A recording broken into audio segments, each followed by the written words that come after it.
So, yung foundation din talaga namin ni Rojon, very strong. Kaya nga people were asking, oh, bagong kasal kayo? Kasi diba pagka bagong kasal daw, dun mo lang daw malalaman pagkasama mo na sa bahay. So, parang pag nagkukwentuhan kami, ano mga adjustments namin?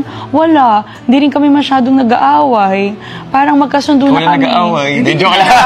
Hindi masyado. Before, Miss Karen, kasi selosa ako. Selosa? Yes, pag may mga love team. Yes, tapos, meron pa siya, Miss Karen. Yes! And meron pa siya, Miss Karen, kunyari, nag-kissing scene. Paano mo ginawa? Gawin mo sa akin. Paano ang kiss? Gano'ng katagal? May mga ganong grabe moments ako dati na selosa. Grabe.